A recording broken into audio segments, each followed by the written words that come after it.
Bonjour à tous, Nintendo est-il le Apple du jeu vidéo? C'est ce qu'on va voir ensemble avec nos deux invités. J'ai nommé Stéphane. Stéphane, tu rédiges toujours en fait, tu Oui, étais donc oui. journaliste pour Clubic pendant 10 ans. Oui. Et Voilà. je fais toujours des choses à droite à Et tu gauche. fais Voilà. toujours de la pige également pour Frandroid. On a également Julien Desbris. Julien, donc toi tu es Yes. voilà, un peu spécialiste, même carrément spécialiste de tout ce qui est produit Apple également, enfin tout ce qui est high-tech en général et fan de jeux Ouais. vidéo, quoi, comme Exact. Stéphane. Quoi, vraiment. Et bah ouais, pareil. Et tu travailles dans la vidéo, montage vidéo. C'est ça, exactement. Alors, dans ce podcast se divise en plusieurs rubriques. Je vais les énoncer déjà pour commencer.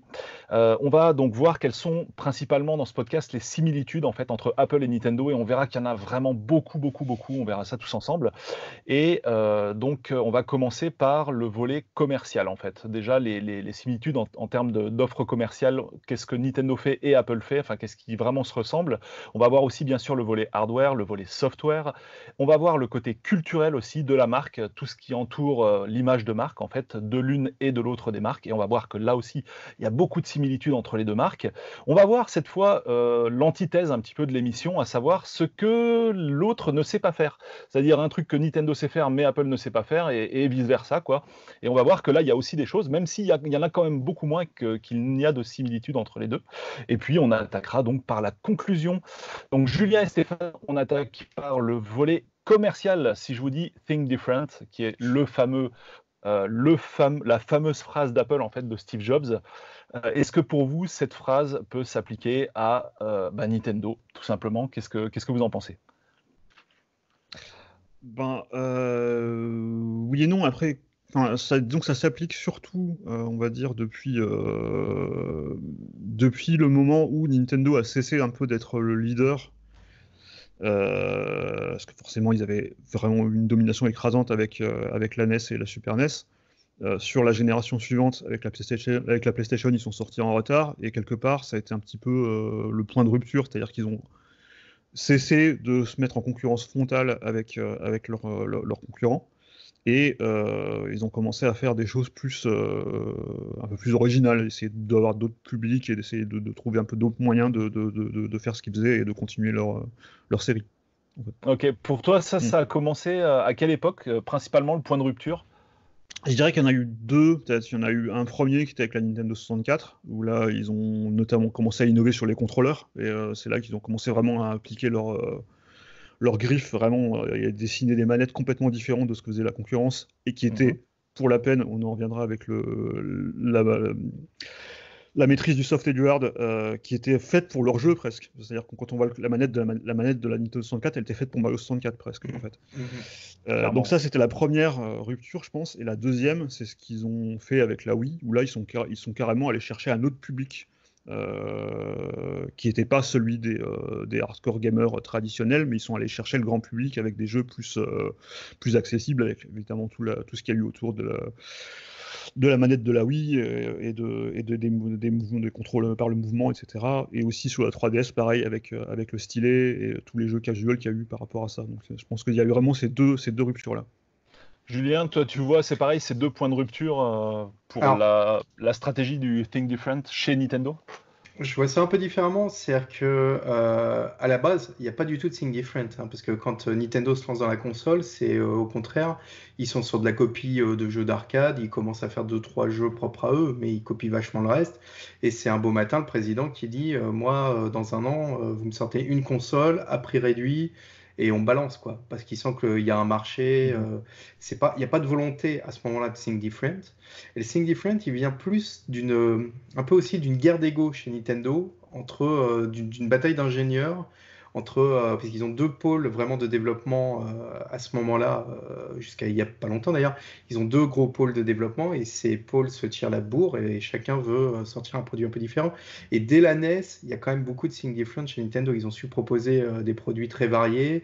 Le robot, le lecteur de disquettes au Japon, il y a même eu un truc, le fax, hein, le contrôle de la bourse, enfin, il y a vraiment beaucoup, beaucoup de produits qui, effectivement, Il y a eu ça un fait... lecteur de cassette même aussi, Ouais, ça, et... des choses qui sont pas sorties, qui sont sorties pour la peine vraiment que sur la Famicom au Japon. Ouais, et c'est plus tenté que Think Different. Think Different, c'est c'est vraiment propre à Apple parce que c'est leur ADN. C'est-à-dire que ils sont nés comme ça. On est à un moment où on fait des PC, c'est compliqué, c'est réservé à des.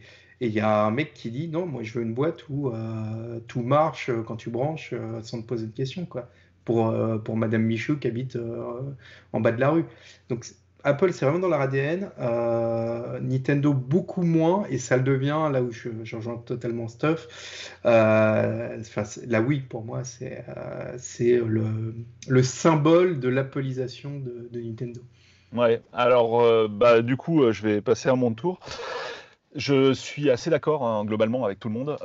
Pour moi, il y a effectivement c'est pas qu'il y a deux étages de la fusée, mais il y a surtout effectivement le côté think different sur les accessoires, on va dire, sur les trucs autour de la console, et il y a le think different sur la machine en elle-même, quoi.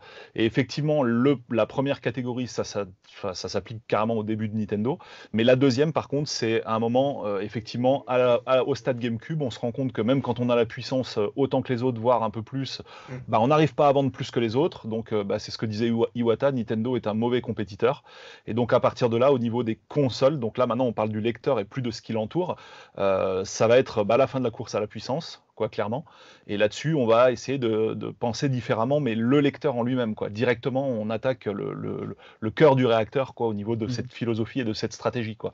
Et ça effectivement, cette rupture la plus brutale, on va dire, elle s'est opérée clairement après la GameCube, au niveau de la Wii.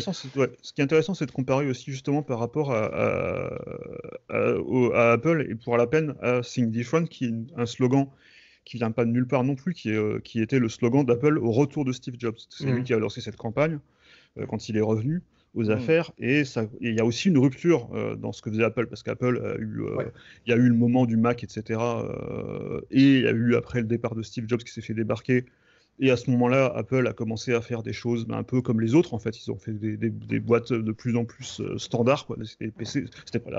Au début des années 90, les Macs c'était presque devenu des PC. C'était des boîtes beige avec des cartes à l'intérieur. Enfin, il n'y avait plus vraiment de différence cultivée par Apple. Et c'est Steve Jobs, quand il est revenu, qui a réimposé cette volonté de refaire des choses différemment. D'abord avec l'iMac en 97 ou 98, je ne sais plus exactement. 97, je crois. Ouais, 17, ouais. Et après, surtout avec l'iPod, où là, ils sont carrément allés chercher un marché qui n'existait même pas vraiment encore à l'époque, qui était balbutiant, qui était celui des lecteurs MP3, et tout le monde s'est dit, non, mais qu'est-ce qu'ils font Apple, un lecteur MP3, ça va jamais marcher, et c'est devenu l'iPod, et ça a été un carton absolu. Jamais. Bon, ça a été progressif, c'est pas arrivé du jour au lendemain, mais c'est devenu à partir de la 3e ou 4e génération un gros succès, et puis après, iPhone et iPad et tout ce qui a suivi. Le succès est progressif, l'image a été fulgurante. Ouais. C'est-à-dire que ça, du jour au lendemain, même si effectivement le marché s'étale sur les années, mais en termes d'image, ça a rajeuni Apple, ça leur a donné très très vite, très vite. C'est vraiment leur produit, c'est vraiment le produit qui les a remis sur le devant de la scène. Carrément. Et quand je disais donc la grosse rupture s'opérait à partir de la Wii, on va s'amuser juste vite fait à regarder donc déjà la Wii en fait, quoi, tout simplement, la Wii en elle-même. Alors... Je te mets la game. Non, mais donc là, la Wii, il faut, je vais mettre en surimpression parce que j'en ai pas là, il y a beaucoup d'ordi, mais il n'y a pas celui-là.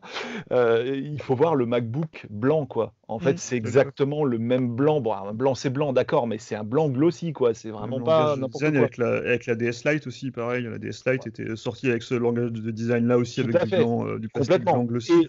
Et en noir aussi, parce qu'il y avait les deux. Voilà, et tu avais la version blanche et noire. Alors, pour la Wii aussi, d'ailleurs. Pour la Wii aussi. Voilà. Il y a une rouge après. Mais oui, non, mais c'est marrant. Et puis, on peut voir aussi tout simplement le packaging. Donc là, c'est ce qui me fait le plus marrer, quoi, à chaque fois. Packaging ici du Mac Mini et ici packaging de la Wii, quoi. Je veux dire, c'est exactement le même gris, un symbole. C'est aussi d'ailleurs avec la Wii la première fois où Nintendo va plus mettre sa marque en avant, en fait, va créer une autre marque quelque part. Elle est presque on sait même pas que on sait presque pas que c'est un produit Nintendo, c'est assez confidentiel, quoi, au niveau du packaging. Et je veux dire, franchement, il y a un jour chez Nintendo où dans une réunion COMEX, donc comité exécutif, il y a un mec qui a dit il faut qu'on regarde ce qui se passe du côté de chez Apple, ça marche, ils font de l'argent. C'est évident. Ils sont complètement inspirés de ça. Et ce qui s'est passé, c'est que c'est pas Apple en soi, c'est qu'à un moment où Nintendo s'est dit on va faire appel à ceux qui savent vendre, et ceux qui savent vendre, ils sont de l'autre côté du Pacifique. Oui. Et la Wii, c'est la console commercialisée. C'est l'américaine Nintendo, quoi. Tu vois. Et puis c'est vrai que Apple, le point commun aussi qu'ils ont avec Nintendo, c'est un peu, ils sont à la marge en fait. Dans le monde de l'ordinateur, ils sont à la marge parce que c'est les seuls à faire le hard et le soft et à pas accepter qu'on mette un autre soft que le leur sur leur hard. Et ils sont un peu, enfin, ils étaient à un moment, ils étaient faibles. À un moment, ils ont failli passer quoi en fait, Apple, hein, avant que Jobs revienne. Et finalement, c'est Jobs donc qui a sauvé la situation, comme tu l'as très bien dit, Stéphane. Et je pense qu'ils ont dû analyser cet historique. Jobs avec un petit coup de main de Microsoft. C'est ce que j'allais dire. Rappelons que Apple n'a été sauvé que par Bill Gates. Il y avait quelques petits dollars de Microsoft. Enfin, après, c'est pas si vrai que ça, et c'est aussi parce que Microsoft avait un procès avec Apple aux fesses aussi, donc c'est pas non plus aussi clair que ça, mais c'est vrai que ça a aidé, je pense, à les maintenir à flot. Ouais. Mais voilà, psychologiquement, l'image, c'est quand même la keynote avec cette énorme, ce Steve Jobs tout petit face à un Bill Gates immense sur un écran. Ça c'était bien marrant quoi. Bref, ouais, c'est la survie en fait quoi. C'est un peu comme, enfin, tu t'adaptes ou tu disparais en fait. Ça reste toujours la règle reste toujours la même. Tu revenir au bon moment. Donc sur le volet commercial, on va passer au prix. Au prix de la machine et des accessoires quoi. Finalement, est-ce qu'on va aussi trouver une similitude avec Apple? Peut-être. Finalement, est-ce que la Wii vaut la Switch vaut son prix ou la Wii en son temps quoi, hein, on pourrait dire la même chose. Pas tant sur les machines, parce que je pense quand même que Nintendo a quand même tendance à tirer quand même un petit peu plus les prix vers le bas qu'Apple, parce qu'Apple s'il veut, on les voit bien avec les derniers iPhones, s'il faut sortir un téléphone à 1000 €, on sort un téléphone à 1000 €, il n'y a pas de problème. Je pense que Nintendo fait quand même un petit peu plus gaffe pour le prix des machines. Par contre, pour les accessoires, moi quand j'ai acheté ma Switch, quand je l'ai acheté, parce que je l'ai acheté Day One, j'ai souffert quoi, parce que acheter le Pro Controller qui était à 80 €, et c'est ça. La manette, le fameux chargeur de Joy-Con, enfin la manette le grip Joy-Con avec chargeur, parce que celui qui est fourni avec la console n'a pas de chargeur. On n'en avait pas. Voilà. Et puis on voit aussi protège écran, pochette. Exactement. Et puis là, on a vu le cas aussi avec la 3DS par exemple, où il fallait acheter le chargeur à part parce qu'il n'y avait pas de chargeur dans la boîte. Il y a eu la NES Mini aussi, pareil. La stratégie de l'accessoire obligatoire, quoi, aussi. Hein, Nintendo ou Apple, c'est voilà. En gros, tu as un port USB-C sur ton Mac portable. Bon, tu sais qu'en général, tu auras besoin de brancher deux trucs en même temps. Déjà, c'est un dock derrière ou un hub. La Wii, c'était quoi? C'était la 3DS, la New 3DS, pas de chargeur avec la console. Tu peux remonter aussi jusqu'à la GBASP où tu n'avais pas de prise casque. Tu étais obligé de mettre un adaptateur dans la prise de charge. C'était un accessoire, la prise casque. Donc là-dessus, il y a quand même pas mal de similitudes où en fait, tu dis ils sont gentils, la console elle est pas trop chère. Enfin, alors pas pour la Switch, mais on va dire plutôt pour la Wii. Et finalement, si tu faisais le bilan, en gros pour jouer à 4, il fallait que tu rachètes 4 Wii U contrôleurs et puis pas Wii U contrôleurs, 4 Wii Remote plus le Nunchuk avec. Voilà, donc à la fin, tu fais le total du prix de ta console et tu te dis waouh quoi, mais qu'est-ce qui se passe quoi? Je suis en train de m'acheter. Ça c'était quand même, ça reste quand même des plus beaucoup de Nintendo d'avoir séparé la manette en deux et de devoir acheter deux manettes pour le prix. Ça c'était magnifique. Finalement, ils vont séparer en deux encore même en trois presque avec la Switch quoi, tu vois. Ça reste. Et puis en plus, ils te sortent la console avec un jeu qui est multiplayer de base. On te dit que le jeu est gratuit, oui, mais il est gratuit en t'incitant à vraiment acheter des accessoires. Quoi. Plus cher qu'un jeu. C'est clair, mais c'est également le truc que tu avais sur console portable à partir de la DS où tu pouvais jouer en multijoueur avec une seule cartouche. Donc ça veut dire que tes copains, il faut que tu aies aussi le lecteur, pas toujours, mais où c'était pas tous les niveaux non plus, quoi. C'était un truc minimal, mais quand même c'était cool, quoi. Mais du coup, fallait que tes copains ils aient aussi la machine, quoi. Sinon ça marche moins bien, quoi. Donc au niveau des accessoires, on trouve quand même pas mal de similitudes, quoi, mine de rien. Hein. Alors enfin, un autre point marketing, est-ce que chez Apple comme chez Nintendo, c'est le marketing qui commande? On l'a vu dans la vidéo d'AHL, AHL a bien insisté sur ce point en disant que chez Nintendo, clairement, c'est pas le marketing qui commande. On l'a vu même sans AHL, directement avec Metroid Prime 4, le truc est pas prêt, il est pas bien, ok, on recommence à zéro, il sortira pas cette année, il sortira dans 1 an ou dans 2 ans, on s'en fout. On sortira le truc que lorsqu'il est prêt, en fait. Chez Nintendo, clairement, c'est pas le marketing qui commande. Est-ce que chez Apple, c'est la même chose? Qu'est-ce que vous en pensez? C'est compliqué parce que le marketing chez Apple, c'est quelque chose qui est assez, qui est presque un peu dans toute l'entreprise en fait, et qui, genre typiquement, enfin le directeur marketing d'Apple, c'est Phil Schiller, il fait plus que du marketing quelque part. Il a un rôle enfin on sait pas exactement quels sont les rôles de chacun, mais on se doute qu'il a aussi un rôle dans le développement des produits, etc. Mais disons que c'est pas, c'est compliqué, ouais, c'est compliqué. A priori, typiquement, de ce qu'on voit chez Apple, il y a quand même le produit avant tout. Moi, de ce que j'ai compris, l'iPad a été finalement développé avant l'iPhone, mais comme ils n'arrivaient pas à aller au bout du projet, l'iPhone est sorti avant. L'Apple Watch, a priori, était sous le coude depuis longtemps et elle a été repoussée parce que c'était pas optimal pour eux. Je pense quand même que le marketing n'a pas le dernier mot sur tout. D'ailleurs, ça s'est vu clairement avec l'histoire de l'Antenna Gate. Où, alors, c'est pas tant le marketing, là, pour le coup, c'est plus les ingés qui avaient dit ça marchera pas et c'est le design qui a gagné. Mais c'est-à-dire qu'on voit qu'il peut y avoir d'autres problématiques chez Apple, tu vois. Mais oui, après il y a l'exemple aussi inverse qui est celui plus récent. Là, chez moi, c'est mon chat qui commande en ce moment. Il y a l'exemple inverse qui est celui de AirPower, qui était leur tapis de recharge par adduction pour iPhone, Apple Watch. On était censé pouvoir mettre plein de trucs dessus, et ça marcherait par magie. Qui a été pré-annoncé il y a 2 ans. Par Phil Schiller d'ailleurs il y a 2 ans, et qui n'est jamais sorti, qui a été abandonné en catimini parce que voilà, qu'ils n'ont jamais réussi à faire en sorte que ça n'explose, que ça fasse pas tout brûler, en gros. Et voilà quoi, et du coup c'est là pour la peine, je pense qu'ils ont voulu annoncer ça parce qu'ils voulaient dire regardez ce qu'on fait, on arrive toujours à innover, etc. Et que finalement c'était pas prêt. Et c'est aussi le cas par exemple aussi pour l'enceinte HomePod, où finalement ils ont annoncé ça pour dire parce qu'il y avait beaucoup d'articles précédemment qui disaient si vous voyez un chat dans la caméra d'ici 2 secondes ça va être normal, il est devant l'écran. Du coup je disais que effectivement je pense qu'ils sont annoncé ce produit parce que la presse les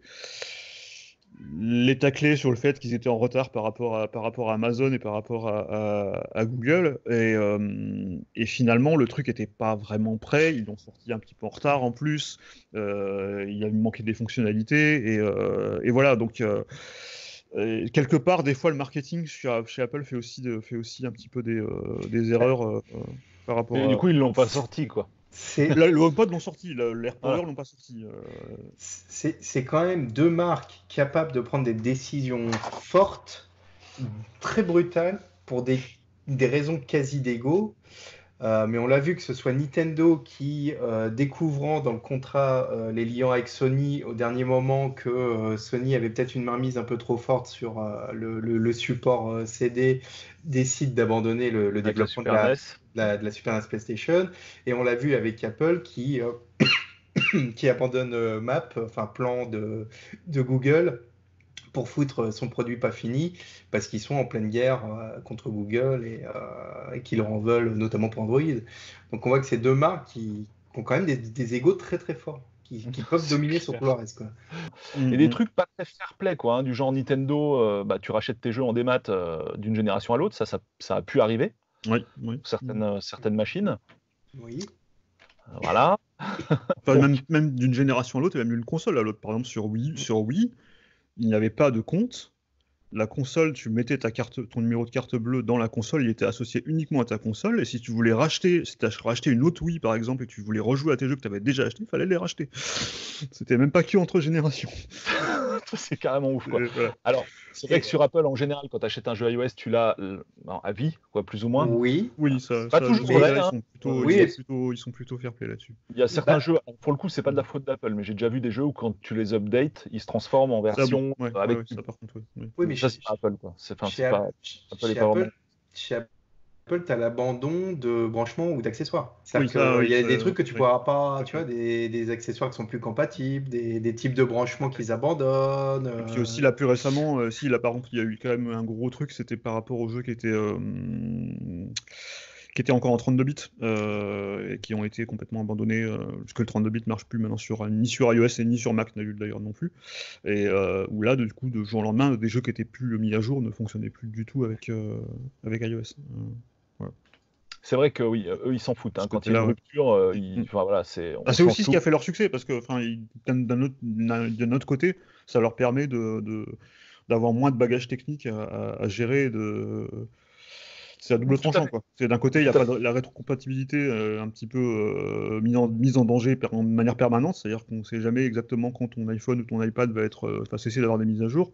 D'un autre côté, ça leur permet de ne pas avoir 5 générations d'iPhone à gérer quand on fait un peu comme s'ils sortaient une nouvelle console à chaque fois, quoi. Finalement, c'est un peu comme une espèce de similitude, même si c'est un peu tiré par les cheveux.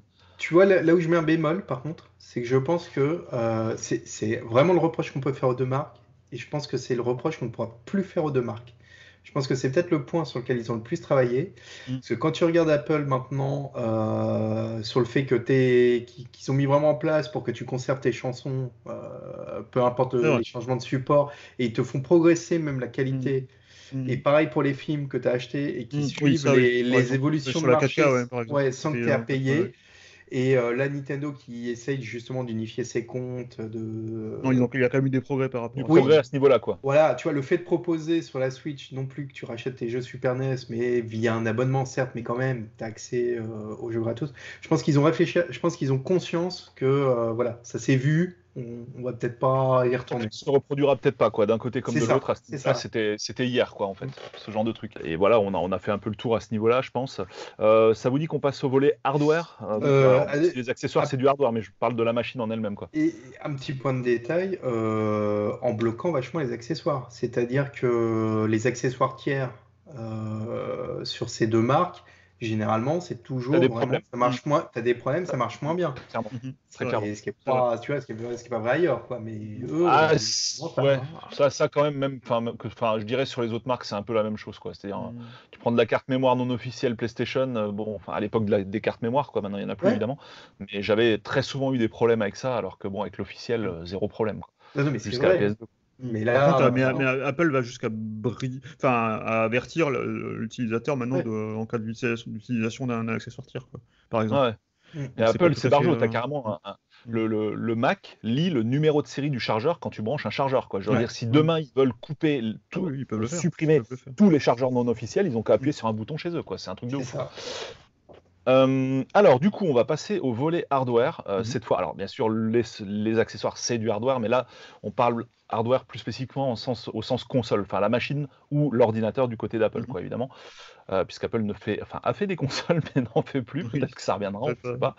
Ça n'a pas été une grande réussite. Donc, sur le volet hardware, on va commencer par les deux marques qui utilisaient du PowerPC, des processeurs PowerPC conçus par IBM. On a vu ça sur Apple jusqu'à, là, il y a plus longtemps que du côté de Nintendo. Et sur Nintendo, c'est arrêté à partir de la Wii U. Sauf erreur de ma part. La Wii U était encore en PowerPC. Hein. La Wii U était encore en PowerPC, mais c'était à partir de la Switch, en fait, qu'ils ont abandonné. C'est la Switch, hein. Voilà. Ça, à partir de la Wii U, PC, alors, je veux dire... Ça... Alors, il y a un truc quand même qu'il faut quand même rappeler, c'est qu'à l'époque, toutes les consoles étaient en PowerPC. La Xbox 360 aussi. La PlayStation 3, peut-être pas exactement, parce que c'était pas vraiment du PowerPC, je crois. C'est ça. C'est son archi, ce qui a foutu la merde, d'ailleurs. Ouais. Mais en tout cas, la Xbox 360 était aussi sur un processeur IBM, je crois. Mais en tout cas, c'était une architecture de PowerPC également. Et d'ailleurs, ce qui est assez marrant, c'est que finalement, Apple a abandonné le PowerPC presque à l'époque où de la sortie de la Wii et et de Oui, la tout à 360, fait. puisqu'ils ont abandonné le PowerPC en 2006. Enfin, ils ont annoncé en 2006 qu'ils Ouais. allaient, même peut-être 2005, je crois, je sais plus à quel WWC ils avaient annoncé ça, qu'ils allaient donc partir chez Intel. Et l'autre chose d'ailleurs qu'il faut rappeler, c'est qu'Apple avait déjà ce plan-là en tête depuis longtemps, puisque depuis le début du développement de macOS X, ils avaient une version non officielle sous Intel qui tournait dans leur laboratoire. Donc ils étaient quand même plus ou moins préparés à ça, et puis ils n'ont pas non plus quitté le PowerPC pour les mêmes raisons. C'est-à-dire qu'Apple a vraiment quitté une PowerPC pour une raison spécifique, c'est-à-dire qu'ils ne pouvaient pas le mettre, ils n'arrivaient pas à mettre de G5 dans les portables, et c'est ça qui les a vraiment poussés à aller vers Intel. Mais c'est vrai que c'est une architecture qui a été populaire à une époque, et que les deux ont finalement quitté. Alors là, pour le coup, comme tu le dis très justement, le PowerPC, on en trouvait ailleurs, donc c'est pas vraiment une similitude entre les deux marques, parce que par contre, ce que je vois comme vraie similitude, c'est on a une architecture historique, Oui. et en gros, du jour au lendemain, on va dégager le truc, Oui, parce qu'on estime que c'est pas pertinent, soit parce que les unités suivent pas en termes de production du côté d'Apple, ou enfin la performance était peut-être pas non plus au rendez-vous, j'en sais rien.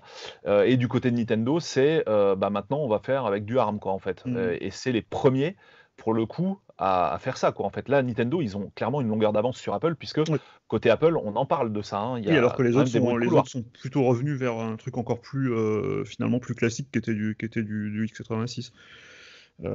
Microsoft et Sony pour la peine auraient pu également se dire on va passer à ARM, mais non, du coup, ils sont plutôt repassés sur quelque chose de plus simple et plus connu, et ce qui n'est pas forcément la même, alors que c'était un pari quand même, parce que moi je me rappelle quand la Switch est sortie, enfin quand elle a commencé et qu'on y commençait à avoir des rumeurs de la Switch qui allait utiliser un processeur ARM, je me disais mais non, un ARM ça fait rien tourner, etc. Et on se rend compte que finalement elle est largement aussi puissante que la Wii U, et voire même un peu plus. Et que finalement, et depuis, maintenant on commence à avoir des processeurs ARM qui ont qui pourraient tourner très bien sur des portables, ou même sur des desktops de PC ou de Mac. Donc finalement le gap c'est vraiment resserré. Et je serais pas étonné que peut-être les prochaines qui soient pas les seuls à passer à ARM après, mais en tout cas c'est vrai que c'est un pari pour eux de le faire. Ouais. Et donc il y a des bruits de couloir de Mac utilisant du ARM, hein, on est d'accord. Oui, ça fait longtemps. Et d'ailleurs, Apple avait déjà fait une transition, puisqu'ils étaient passés de... Le PowerPC, c'était déjà une grosse transition hardware qu'ils avaient fait, puisqu'ils à l'époque, avant ça, ils étaient sur des processeurs Motorola, les 68000, qui étaient l'équivalent de ce qu'il y avait sur Amiga et Atari ST. Ouais, et ils étaient déjà passés, les Mega Drive aussi, et ils étaient déjà passés à une autre architecture. Donc ils ont déjà fait 2 changements, et peut-être sûrement bientôt 3, parce que je pense que ARM, les Macs sur ARM, le ARM il est pas encore d'ici 2022 au plus tard quoi. Il n'est pas encore arrivé sur le MacBook Air, le ARM. Alors non, il y a quelques il y a quelques Macs qui ont des puces ARM, mais plus pour assurer des fonctions genre la touch bar ou les choses comme ça. Ils sont pas encore. Mais c'est pas encore. c'est pas ça qui fait tout le boulot. L'iPad est en ARM. Ah oui, l'iPad est en ARM, et l'iPad est en ARM, et l'iPad Pro a des performances quasi équivalentes à celles d'un MacBook. Ce type de question. Dans un monde où le cloud, ou en cloud, tu vas pouvoir compenser les problèmes de puissance. La puissance interne de ta machine, est-ce qu'aujourd'hui c'est une vraie problématique, un vrai questionnement? Je suis pas sûr. Hein. Mais ARM, c'est l'avenir en fait. Clairement, c'est évident. Enfin, je veux dire, à partir du moment où tu pourras compenser derrière sur du cloud la puissance qui te manque, clairement, faut juste. Ce que je veux dire, c'est que ARM sera suffisant, quoi, pour la raison que tu cites, quoi, entre autres. Je pense. Hein. Demain, tu sais, demain la Switch fait marcher les jeux Nintendo. Si demain sur du cloud gaming, avec tout ce qui arrive, ils font tourner Assassin's Creed 10 000, voilà. Bon, alors c'est vrai que sur le coup de faire table rase du passé, on pourrait dire finalement la même chose de Sony. Hein. C'est vrai, comme tu disais, ils avaient le sel. Bon, finalement, ils sont passés à du x86. Microsoft, eux, ils avaient du x86. Ils ont pris du PowerPC. Ils sont revenus à x86. Ouais. Eux aussi, ils n'ont pas eu peur finalement de faire table rase du passé, quoi, pour le coup. C'est vrai que c'est un point commun entre Apple et Nintendo, mais ça va quand même au-delà de Nintendo. Oui, faut être honnête. Faut être honnête. T'as moins le côté Phoenix chez les autres que chez ces deux marques, tu vois. Ouais, alors ça, on va en reparler en fait de cette histoire.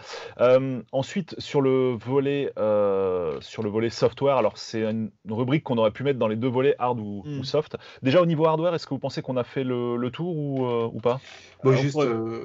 rapidement, on pourrait parler effectivement des autres choix qu'a fait Apple, d'abandonner des technologies comme le lecteur de disquette à l'époque du iMac, le lecteur optique quand ils ont sorti le MacBook Air.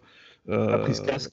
La prise casque avec voilà, et ils ont ce côté un petit peu Tranché dans le vif, quoi. tranché dans le vif. Taillé dans le gras, et puis voilà, on s'en fout. Alors c'est peut-être un peu moins parce que le marché des consoles est quand même très différent.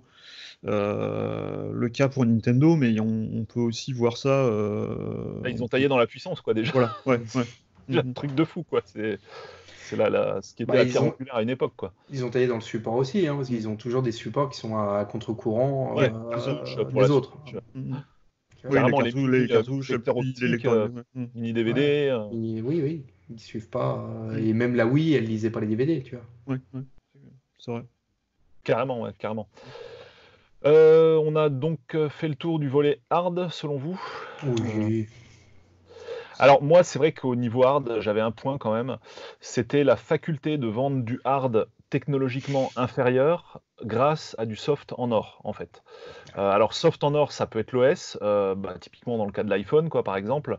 On se souvient quand même que le tout premier iPhone, c'était technologiquement, mais totalement à la rue, quoi, en fait, hein. Il y avait encore une connexion en Edge, il n'y avait même pas de 3G à l'époque. Ça dépend sur quoi, parce qu'il y avait des technologies sur lesquelles ils étaient en avance, d'autres sur lesquelles ils étaient clairement pas. Il n'y avait pas de GPS, il n'y avait pas de choses comme ça. Il n'y avait pas de GPS, et par contre, les mecs, ils avaient une interface, mais qui a juste redistribué les cartes sur l'ensemble de la planète pour les appareils mobiles, quoi. C'est juste la révolution. Je veux dire, c'est à partir de ça que tout a commencé dans la mobilité, alors qu'il y avait déjà des smartphones depuis des années, mais c'était vraiment réservé à une niche, surtout à des professionnels qui étaient du coup obligés de se contorsionner pour s'y faire à cette interface, à ce stylet, à toutes ces touches de clavier, etc. Mais autrement, le grand public, il touchait jamais à ça, quoi. Et à partir de l'iPhone, là, ça a été l'ouverture des vannes sans précédent dans le domaine. Et au final, les gars, ils n'avaient pas forcément un hard qui valait une fortune. Bon, l'écran était quand même supérieur à ce qu'on pouvait trouver à l'époque. Mais je veux dire, le pros, c'était pas ouf, etc. Mais ils ont réussi à faire tourner un navigateur web desktop sur un hard qui était pas dingue. Donc là, c'est vraiment... Et puis du coup, l'iPhone, ils l'ont vendu quand même super cher. Enfin, souvent, il y a, je sais plus, c'est iFixit ou quel site en fait qui s'amuse à additionner le prix de l'ensemble des composants d'un iPhone versus le prix de l'iPhone. Bon, alors évidemment, il y a du R&D. Évidemment, il faut qu'ils fassent une marge parce que sinon, ils crèvent. Oui, c'est sûr. Non, mais ils aiment avoir des grosses marges. Mais ils aiment bien avoir des grosses marges, voilà. Et je veux dire, c'est quand même cette faculté d'arriver. On avait aussi le cas à l'époque du MacBook, le fameux blanc et noir là, où finalement le MacBook, tu n'avais même pas de carte graphique dédiée alors que tu en avais dans plein de PC et que le MacBook coûtait le même prix que ces PC là. Il y avait une carte dédiée alors que tu avais un pauvre GMA, un circuit intégré tout pourri de Intel qui affichait juste le bureau en 32 000 couleurs. Justement, ça permet de faire la transition avec la partie suivante, c'est que comme ils maîtrisent à la fois le logiciel et le matériel, ils peuvent optimiser à mort pour. Voilà. Après, c'est vrai que voilà, ça. Mais par exemple, ça on va voir avec le software. Ouais, tu dis, Steph? Juste un exemple sur le fait d'avoir du hard peu avancé. L'exemple le plus frappant, c'était la Game Boy. La Game Boy qui est sortie en 89, qui avait un écran noir et blanc, qui avait un petit processeur, c'était un Z80, c'était le processeur qui avait dans les Amstrad CPC, dans le Spectrum, donc voilà, vraiment un truc complètement antique. Et qui a enterré toutes les autres consoles portables. Pourquoi ? Parce qu'ils avaient Tetris. ils avaient des super jeux. Ils avaient une batterie qui durait 8 heures alors que les autres duraient 2 heures. Quoi. C'est ça. Et voilà. C'était une console portable que tu pouvais porter. Voilà, c'est ça. Et bon, c'est ce qu'on voit encore maintenant. Justement, on va y venir là dans la partie soft, quoi. Mais c'est vraiment ça pour le coup, c'est une vraie similitude, je pense, entre les deux marques. Le fait de faire passer du hard au rabais avec du soft, mais magique, quoi. Je pense que c'est vraiment quelque chose qu'on retrouve des deux côtés, quoi. Ouais, je suis d'accord avec toi, mais tu sais, là, il y a un parallèle très important que tu as fait, et je trouve c'est le côté révolutionnaire des deux marques. C'est-à-dire que, comme tu as dit, l'iPhone, c'est la révolution sur l'accès à la mobilité et la technologie mobile. Et Nintendo, c'est pareil, il ne faut pas oublier qu'ils ont inventé la console. C'est-à-dire que dans la tête des gens, moi, mes parents, enfin les années 80-90, une console, ça s'appelait Nintendo. Ça s'appelait Nintendo, ouais. Voilà. Et voilà, et la console de jeux vidéo, c'est Nintendo, le smartphone, c'est l'iPhone. Ça, tu pourras pas leur enlever. Après, sur les lancements de produits, je suis moins d'accord sur le fait des marges. Parce que je pense que quand ils sortent l'iPhone 1, à mon avis, en termes de technologie embarquée, tout ça, je ne suis pas sûr que sur les premiers modèles, il y ait beaucoup de marge. Non, pas forcément. Sur l'iPad non plus, par exemple. L'iPad, Voilà. tout le monde s'attendait à ce qu'il coûte 1000 € et qu'il y avait finalement, je crois qu'il coûte 300 ou 400 $, je crois, quand il est sorti. Et ils sont pas tant là-dessus. C'est surtout c'est surtout une tendance qu'ils ont développée ces dernières années, notamment depuis l'ère Tim Cook. Le fait d'avoir vraiment des marges complètement délirantes sur certains produits, mais c'était pas forcément tant le cas que ça à une époque, je suis d'accord. Disons qu'ils amortissent bien quoi. Sur le temps, c'est effectivement, tu sens que, tu vois, la première Game Boy, bon, je sais pas ce que ça donne, mais après tu la déclines jusqu'à la Game Boy Color et compagnie, je pense qu'effectivement les marges d'amortissement sont excellentes. Et l'iPhone, effectivement, entre le 1 qui valait ce qu'il valait et le 10, je pense qu'ils sont bien. Ouais. Bon, vous êtes d'accord pour refermer le volet hard? Ouais. Alors, nous, on referme le volet hard ici, parce que là, on n'a plus d'idées comme ça, mais vous, il y a les commentaires en bas, donc vous pouvez vous lâcher. Si vous avez des idées, écoutez, exprimez-les. Ce sera certainement très très intéressant, parce qu'on ne peut pas penser à tout à 3, c'est pas possible. Donc, on passe sur le volet software. Il y a des petites redites qui vont retomber quoi, par rapport au volet hardware. Alors déjà, tu en as un peu parlé, Stéphane. Le premier, alors ça, je le disais tout à l'heure, c'est une rubrique, on passe sur le volet software, mais on va commencer par un premier point qui aurait pu tomber aussi bien dans le hard que dans le soft. Bon, on a décidé de le mettre dans le soft pour homogénéiser en termes de volume. C'est la maîtrise soft et hard. Ça, c'est quelque chose qui est vraiment extrêmement cher à l'une et l'autre des marques. Je pense qu'on sera tous d'accord autour de cette table virtuelle pour le dire. Et ça va très très loin, quoi. Je veux dire, Nintendo, on voit bien que leurs jeux sont faits pour leur hard, hein, que ce soit au niveau de la gestion des manettes avec la Switch, que ce soit au niveau de.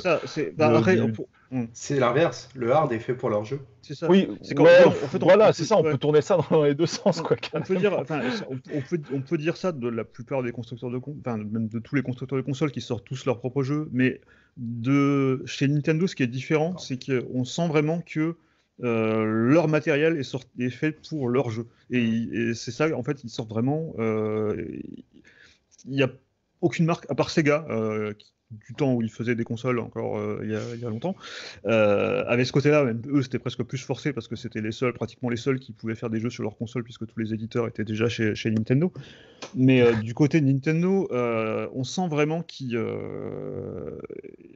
pour moi, Nintendo, ça a toujours été plus une marque qui fait des jeux et qui sort des consoles pour y jouer. Et leur business, c'est de sortir des jeux, en fait, avant de sortir des consoles. Ouais, c'est ça. Moi, je défends l'idée que Nintendo n'aurait plus de consoles à l'instar de Sega si c'était pas juste pour leur jeu qu'il leur fallait un lecteur, en fait. J'ai l'impression qu'en fait Nintendo s'en fout des consoles, mais ils veulent juste que le jeu soit comme ils veulent à la fin. Et pour que le jeu soit comme ils veulent à la fin, il faut que le lecteur il soit comme ils veulent au début.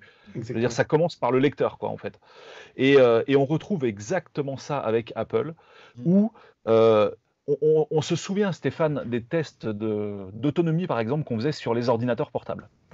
Je me souviens d'un test sur Clubic qui avait été fait par moi-même et qui avait participé, où le MacBook blanc, là, par exemple, dont on parle, il enterrait en termes d'autonomie, mais absolument tous les PC qu'on avait. À l'époque, il y avait un tel qui s'est résorbé tout, mais qui à l'époque était complètement. Quasi du simple au triple. Non, mais c'est oufissime avec la même batterie, hein, mais on retrouve ça avec l'iPhone, où l'iPhone avec une batterie finalement très faible, il va tenir à peu près comme un Android qui va avoir une batterie de dingue, quoi. Je sais pas si c'est vrai encore aujourd'hui. Et pareil pour la RAM, où ils ont toujours été largement en dessous des autres. Voilà, les iPhones, ils avaient toujours 2 fois moins de RAM que du Android.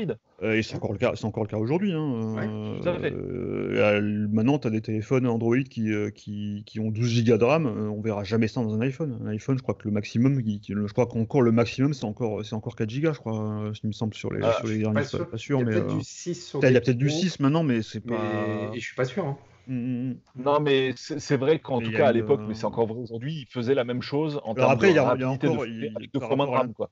Par rapport à l'intégration logicielle matérielle, il y a encore une couche supplémentaire sur Apple, et notamment sur le côté iOS, c'est qu'ils font carrément leur propre processeur. Ce qui est encore différent, ce qui est encore un autre niveau d'intégration entre les deux. C'est-à-dire ils dessinent carrément leur propre puce. Donc là, c'est vraiment de l'intégration poussée au maximum. C'est un truc de malade. Mais, je regardais. Ouais, dis voir, Steph. Mais je pense que Nintendo a un tel accès à Nvidia que c'est presque la même chose maintenant sur la Switch, je pense. Ouais. Je regardais je m'intéresse à la réparation de cartes mères, et notamment il y a une caractéristique qu'on trouve que sur Apple, enfin sauf erreur de ma part. Il y a des commentaires pour me corriger si c'est le cas. Je regardais c'est un New-Yorkais qui répare des cartes mères d'ordi portables, que des Mac principalement, et il pestait contre le fait qu'il y ait un circuit qui gère carrément l'arrêt du trackpad quand tu fermes l'ordinateur portable. C'est-à-dire que l'OS va carrément éteindre, va couper électriquement le trackpad. Et le gars ne comprenait pas, pourquoi il s'embête à faire ça, machin, c'est sur aucun. Mais j'avais envie de lui dire, mais mec, c'est juste pour économiser mais 1/100 de batterie, quoi. C'est juste pour ça, quoi. Les mecs vont te désactiver absolument tout ce qu'ils peuvent de A jusqu'à Z, qui n'est pas utilisé. C'est uniquement pour ça qu'ils font ça, quoi. Et là, ça fait partie de l'intégration soft et hard, comme avec PowerNap en fait, où même quand ton truc il est éteint, il va continuer à ramasser ton courrier, des choses comme ça, et en s'éteignant tout de suite derrière pour économiser au max la batterie. C'est des choses que tu peux faire que quand tu as la maîtrise des deux, quoi. Je veux dire, c'est pas possible autrement, quoi. Du coup, tu peux aller beaucoup plus loin que si tu étais un Lenovo ou je ne sais quelle autre marque qui fait avec un Windows, quoi, tu vois. Ou si tu t'appelles Microsoft et que tu fais une Surface, quoi, tout simplement.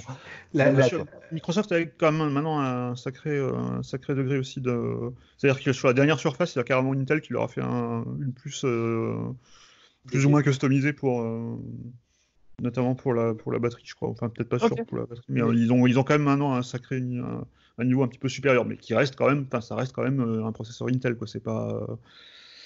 Et Apple, je pense qu'Apple justement cherche avant tout à passer le Mac sur ARM pour pouvoir maîtriser aussi ce côté-là avec leur propre processeur A13 ou A14 ou A15, je sais pas lequel sera sur les premiers Mac en ARM. Mais je pense pas que ce soit deux marques qui réfléchissent à proprement dit en termes de software hardware. Hein. Je pense que c'est deux marques qui réfléchissent en termes d'expérience. Ils veulent te proposer une expérience. Et pour ça, ils mélangent les deux. Voilà. Et pour ça, ils peuvent pas faire avec soit l'un, soit l'autre. Ils sont obligés d'avoir la conjonction des deux, quoi. Exactement. Pas possible.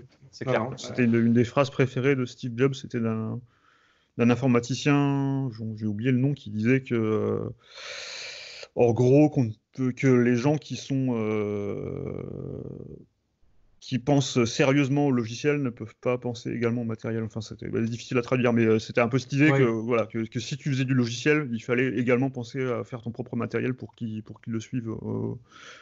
Donc ça a toujours été la philosophie d'Apple. C'est clair.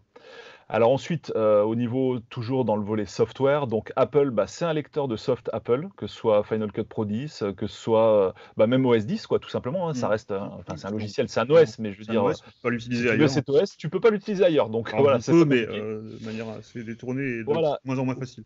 Et finalement, une console Nintendo, qu'est-ce que c'est ? C'est un lecteur de jeux Nintendo. Voilà, tu peux pas les avoir autrement, enfin, à part en émulation 10 ans plus tard, mais voilà. Mais après, ça a été encore plus vrai à une époque où, notamment à l'époque de la GameCube à la Wii U, il y avait pratiquement plus d'éditeurs tiers. Maintenant, c'est moins le cas sur Switch parce qu'ils reviennent quand même avec le succès de la console. Mais oui, enfin moi j'ai acheté une Wii U juste pour. Enfin, je crois que même sur Wii. Je sais même pas si j'ai acheté un jeu tiers sur toute la durée de vie de la Wii. Je crois que j'ai acheté que des jeux Nintendo, ou peut-être 90% de jeux Nintendo. Et idem pour la Wii U.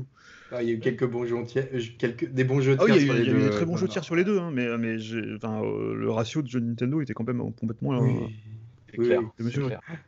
Bon, c'est vrai qu'on peut dire la même chose d'une console Sony ou Nintendo, Sony ou Microsoft, pardon. C'est moins le cas. C'est moins. Même avec la qualité des jeux de Sony, notamment Uncharted et tout ça, je pense pas que j'achèterais une console Sony rien que pour ces jeux-là. Alors que Nintendo, j'hésiterais pas une seconde en fait. Mais Nintendo, il y a 3 ou 4 consoles que j'ai achetées pour jouer à un jeu en fait. C'était la GameCube pour jouer à Zelda Wind Waker parce que j'avais vu la démo, j'étais complètement halluciné, j'avais l'impression de voir un Miyazaki sous mes yeux, quoi. Et du coup je me suis dit il faut absolument que je joue à ce jeu, j'ai acheté une GameCube pour ça. Et plus récemment avec la Switch, j'ai quasi acheté la Switch pour jouer, alors qu'en plus j'avais déjà une Wii U, donc j'aurais pu mais je me suis dit je veux vraiment une Switch pour jouer à Breath of the Wild. Donc et pareil pour la Wii U, avec la Wii, c'était Mario Galaxy qui m'avait vraiment fait passer à la Wii. La balle. Alors sur le volet software, on est aussi obligé, notamment dans le cas d'Apple, de parler de l'écosystème. Alors l'écosystème est très développé côté Apple, on le sait tous, hein, Apple fait tout ce qu'il peut pour t'enfermer dans ses appareils, pour le meilleur et pour le pire, hein, on va dire, pour certains trucs, au point de compliquer même certains trucs qui sont simples sur un PC, genre la gestion de la musique ou des choses comme ça, ou même des photos. Est-ce qu'on peut dire que Nintendo est également dans ce cas-là? Est-ce que c'est aussi une stratégie de la part de Nintendo, ou est-ce que Nintendo est en voie justement de copier Apple sur ce plan-là, à votre avis? Ouais, compliqué à dire. Là, pour le coup, c'est plus compliqué. Est-ce que Nintendo, effectivement, se concentre, eux, sur le jeu et vraiment le jeu. Donc, ce qui est de l'interface, tout ça, c'est quelque chose qui évolue. Mais c'est pas... Je pense pas que ce soit la pierre angulaire, la réflexion que Nintendo a principalement. Je pense qu'il commence à l'avoir. Il commence à l'avoir, notamment avec Switch Online, où il commence à sortir des choses un peu plus... un peu... notamment, je pense notamment à Tetris 99, qui est le premier truc vraiment qui donne envie d'utiliser Switch Online, et puis aussi le fait que le mode en ligne soit maintenant associé à ce service-là. Ouais. Donc il commence à essayer de faire plus de stratégies comme ça, en essayant de donner des vrais avantages à ce niveau-là. Mais il y a pas, non, je pense pas qu'il y a le même degré de... C'est pas le même marché non plus d'ailleurs. Tu vois, on voit qu'ils maîtrisent pas ça bien, et preuve en est, c'est qu'a priori ils sont prêts à s'ouvrir à Microsoft, qui devrait logiquement débarquer, parce qu'ils ont conscience que ça, c'est pour ce qui est du online, ils ont conscience que c'est pas leur fort. Non, je pense que vraiment, t'achètes Nintendo pour l'expérience. C'est le jeu, quoi. C'est vraiment leur OS à eux, c'est le jeu. Puis moi, je vois un truc aussi, surtout, c'est qu'un écosystème, c'est des appareils, et Nintendo, en fait, ils sont en voie de concentration. C'est-à-dire, au lieu d'avoir toute une base de nombreux appareils qui peuvent interagir entre eux, Nintendo, avant, justement, ils avaient deux grandes familles d'appareils qui ont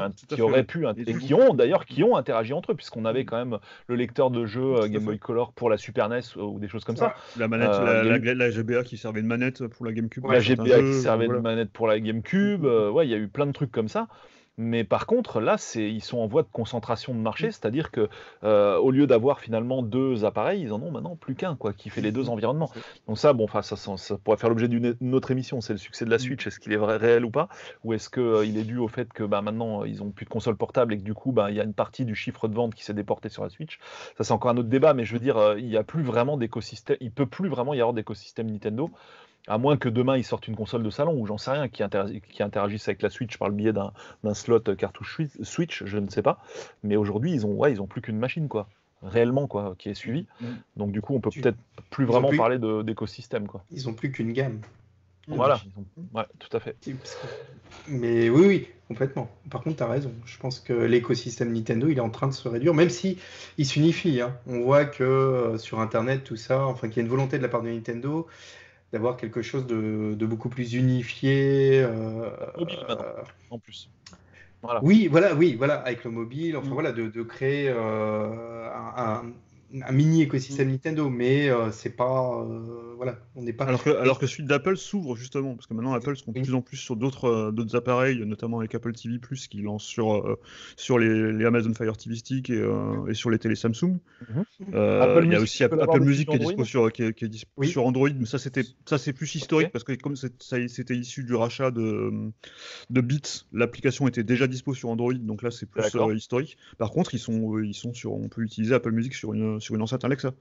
La stratégie servicielle, quoi. En fait. Donc là, il y a un peu une inversion, c'est-à-dire que Apple a plutôt tendance maintenant à s'ouvrir au-delà de leurs propres appareils, alors que Nintendo réduisent en plus leur nombre. On ne sait pas. Mais après, oui, ce qu'il y aura pas quelque chose de Julien, mais Mais Hormis ils s'ouvrent aux effectivement autres. le mobile. Il y a aussi le mobile, Ouais. mais le mobile, c'est tellement marginal finalement. Oui, non, mais j'entends, il y a eu, tu sais, il y avait eu les tests sur des télés en Chine ou sur la Nvidia Shield. Enfin, Oui. je pense que Nintendo, de toute façon, se garde des cartouches au cas où, parce qu'effectivement, je pense qu'ils sont aussi dans la réflexion que peut-être qu'un jour, ils ne maîtriseront plus le hard. Ouais. Donc, Ouais, voilà. Alors, autre point de similitude entre les deux marques, l'ergonomie qui est chère à Apple, quoi, évidemment, comme on le sait, alors qui n'est pas forcément au top du côté d'Apple avec le système d'exploitation desktop, qui quand même est en train tout doucement de vieillir, mais qui quand même depuis les débuts de iOS, donc depuis les débuts de l'iPhone et de l'iPad, on peut dire quand même a eu une longueur d'avance sur tout le reste et a été largement reprise depuis. Et c'est un peu pareil du côté de Nintendo depuis la Wii où on propose une interface très simple où on accède directement au jeu. Et également, c'est quelque chose qu'on voit sur Switch aussi où l'interface est minimaliste, quoi. Dans les deux cas, ça va avec le design. Parce que le design des objets est pensé à chaque fois dans ce terme-là, dans le terme de l'utilisation. Le design de l'iPhone avec un bouton Home, c'est pour te faciliter, tu vois, et c'est construit comme ça, c'est pour te faciliter la navigation qui est au cœur de l'expérience. Les manettes de Nintendo, elles ont toujours la forme voulue pour l'expérience. Enfin, tu vois, c'est deux choses qui vont de pair. Hein. Carrément. Donc on peut dire quand même que le point commun entre les deux marques, c'est vraiment ce souci au max de l'ergonomie en fait côté utilisateur, quoi, de l'expérience. Ouais, Parce que bon, je sais pas vous, mais côté interface, moi la Xbox One ou la Play 4, c'est juste pas possible en fait. Je m'y retrouve pas là-dedans, quoi. Alors la PlayStation, ça passe encore, la Xbox One.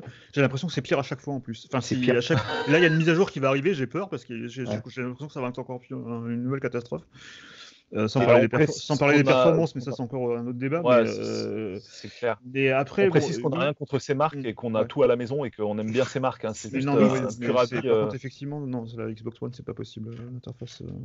Non, mais c'est pas possible. C'est pas possible. Voilà, on n'est pas pro Nintendo, comme dit HL, le lecteur, on s'en fout. Voilà, c'est les jeux. C'est vrai, il a complètement raison. Non, mais il a raison. Après, de toute façon, Microsoft, honnêtement, je pense que la stratégie prix sera payante actuellement. Mais oui, l'interface est imbitable. Mine de rien, ça a une importance dans un jeu.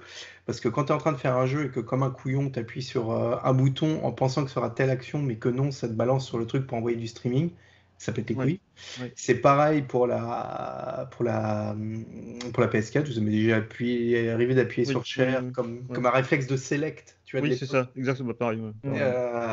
Et ça n'arrive pas sur de l'Apple ou sur du... Parce que le téléphone, il est pensé... Tu as jamais trompé de bouton sur ces appareils-là. C'est clair. C'est clair. Au niveau software, est-ce que vous voyez quelque chose à rajouter ou est-ce qu'on a fait le tour de la question ? Parce que le tour a été fait. Voilà, maîtrise hard et soft, ergonomie importante. Oui, et compréhensible.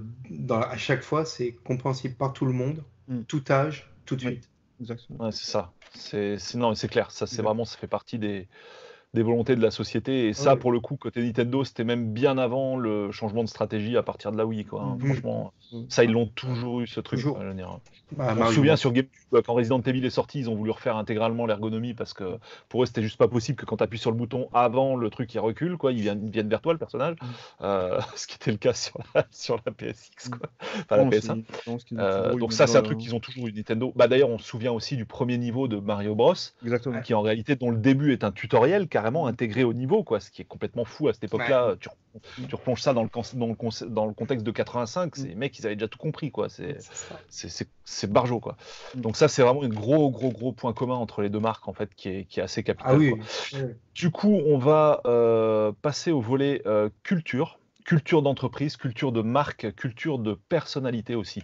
Et on va du coup commencer par ça parce que c'est vraiment d'une importance assez capitale. Dès qu'on parle d'Apple, on parle aussi, on pense tout de suite, ça évoque Steve Jobs. Pour ceux qui connaissent la marque, évidemment, ceux qui connaissent moins ou qui ont pris le train en cours de route, ça leur évoque peut-être rien. Mais un jour ou l'autre, je pense que n'importe qui, quelqu'un qui ne s'intéresse pas au domaine, va entendre le mot Steve Jobs, quoi. Ça, c'est clair.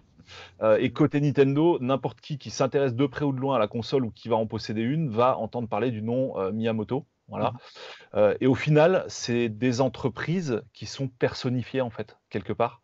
elles sont rattachées à un être humain en fait qui a fait des choses pour cette entreprise, qui a une certaine personnalité. Alors pour le coup, les personnalités sont très différentes entre Très différentes. Steve Jobs et Miyamoto. On peut dire que je vais pas dire que c'est radicalement opposé, mais il y a et il y a certainement aussi des points communs. Ouais, puis après, ils n'ont pas non plus le même rôle au sein de leur ils sont pas la même nationalité, la même culture, complètement différente. Mais c'est des icônes tous les deux. C'est des icônes. Et puis c'est aussi des, enfin, faut le dire, c'est aussi des génies dans les deux cas, qui ont pas dans les mêmes domaines, mais c'est deux personnes qui ont une intuition incroyable à chaque fois. Et au-delà de ça, il y a aussi le côté affectif quelque part qu'on développe par rapport à ces, même si ça reste des entreprises, même si ça reste des corporations qui sont là pour gagner de l'argent, c'est aussi elles sont aussi personnifiées. Elles sont aussi personnifiées, ce qui fait qu'on va s'attacher à ça, que ça va créer une culture, ça va créer des fans, ça va créer une histoire. Voilà, il y a une histoire et puis il y a toute une fascination autour. Nintendo, pour moi, même si je m'intéresse aussi aux rumeurs autour de Sony ou autour de ce que va faire Microsoft, je trouve que Nintendo, il y a toujours une espèce de culture de savoir qu'est-ce qu'ils vont faire. Quand on a commencé à entendre parler de la NX à l'époque, on se demandait ce que ça allait être. Idem pour la Révolution à l'époque, avant que ça devienne la Wii. Il y a toujours cette espèce avec la marque. Il y a toujours une espèce de culture de se dire qu'est-ce qu'ils vont faire, et de rumeurs parfois complètement dingues qui circulent autour de ça. Et dans les deux cas, c'est vraiment toujours marqué, peut-être un peu moins maintenant avec Apple depuis que Steve Jobs est parti. Mais je pense que c'est encore un petit peu, même côté Apple, c'est encore vivace, mais en tout cas du côté de Nintendo, c'est clairement encore quelque chose qu'on voit fréquemment. Ouais. Et c'est vrai que si tu regardes, enfin, on a parlé de ces deux personnalités, mais tu regardes côté Samsung, t'as l'impression que la marque n'a pas d'histoire. Voilà, c'est ça. Ce qui est complètement faux. La marque a une histoire. Tout à fait. Mais je veux dire, t'as l'impression que Samsung c'est né hier, quoi. Alors que c'est pas du tout né hier. C'est une marque qui a une histoire de dingue, mais tu la connais pas et tu t'y intéresses presque pas parce qu'elle est pas rattachée à un bonhomme, quoi, en fait. Enfin, un bonhomme ou une bonne femme, peu importe, ça n'a aucune importance. Mais c'est pas rattaché à un humain, en fait, quoi, quelque part. Et c'est pareil pour Xiaomi ou pour Huawei ou enfin n'importe quelle autre marque, quoi. C'est vraiment pour le coup un gros point commun qu'a Nintendo et Apple, quoi, je pense. Puis il y a aussi une chose aussi qui m'a toujours frappé dans les deux, c'est que dans les deux cas, j'ai jamais vu deux marques qui génèrent autant de ce que j'appelle des CEO de comptoir, c'est-à-dire que tout le monde a son avis sur ce que devrait faire Nintendo, ce que devrait faire Apple. Et je pense que c'est dû aussi au fait que ces deux entreprises qu'on a failli perdre, je pense, parce qu'Apple a failli disparaître plusieurs fois, comme on l'a dit précédemment. Nintendo, chaque fois qu'ils ont un échec, on se dit oh mon Dieu, on a le spectre de Sega qui a arrêté les consoles. Voilà. Et puis on a le spectre de Sega qui a arrêté les consoles et qu'on se dit oh mon Dieu, si Nintendo ils se plantent, ils vont faire pareil, il y aura plus de consoles Nintendo. Donc je pense que par rapport à ça, comme ça génère une espèce d'inquiétude pour eux, on se dit pourvu qu'ils survivent, etc. Et je pense que ça crée une espèce de réflexe de dire oh mon Dieu ils font n'importe quoi ou ça c'est génial, ça génère vraiment des passions par rapport à ça que je vois pas vraiment du côté de Sony ou de Microsoft. Ça reste deux marques qui sont rattachées à du produit, vraiment au produit, et où tu te dis si le produit de demain ne marche pas, ils peuvent mourir. Et c'est vrai que c'est un questionnement que tu n'as pas sur d'autres marques qui se sont établies sur d'autres domaines de consolidation, sur lesquels ils sont confrontés. Même si c'est de moins en moins vrai quelque part pour Nintendo et Apple qui ont mis des billes ailleurs, mais c'est quand même très attaché à un produit. Et c'est pour ça qu'on est aussi... Tout à fait, alors que Microsoft, on sait que c'est une méga corporation et qui se font de toute façon tellement d'argent avec Office, avec l'entreprise, qu'ils peuvent se permettre d'avoir des échecs complets. Microsoft, quand tu regardes l'histoire de Microsoft, s'ils faisaient que des consoles, ils devraient plus être là depuis 10 ans au moins. Alors que... Nintendo comme Apple, c'est des marques qu'on sent peut-être aussi plus fragiles, ce qui est complètement débile dans le cas notamment d'Apple. Alors que d'un autre côté, c'est ça qui est le contrepoint de ce que je voulais dire, c'est que c'est deux entreprises qui ont une santé complètement indécente, qui posent des résultats trimestriels à chaque fois complètement délirants, qui ont des PIB de petits pays en cash en banque. Voilà. Oui, c'est ça. Parce que Nintendo, on était là, quasiment, ils allaient crever à la Wii U, mais non, ils avaient des DS derrière qui se vendaient en palette, et numéro 1 des ventes comme jeu, t'avais toujours un Pokémon ou un Professeur Layton ou je sais pas quoi, tu vois. Mais... Je Je me souviens à l'époque de la GameCube, il y avait carrément une une couverture de magazine, un magazine très très connu en Angleterre, si je me trompe pas. Je crois que c'est Main Machine, je sais plus, enfin peu importe, Edge, peut-être Edge, Ouais. où c'était Looks Who Saved Nintendo et tu voyais la grosse Game Boy Color, quoi, en fait, à l'époque. C'était à l'époque de la Cube, je crois. Si je dis pas de conneries, enfin je regarderai. Ouais. Mais en gros, voilà, ils s'étaient un peu ramassés sur leur console de salon. C'était pas encore à l'époque de la Wii U, non, bien avant. Et donc, en gros, d'après eux, d'après leur article, c'était voilà, ceux qui les ont sauvés, c'est la petite console portable à côté qui a cartonné à mort. C'est vrai que souvent, ils ont eu des cycles, on va dire, en dents de scie. Une console sur deux qui marchait hyper bien, on va dire, ou des trucs comme ça.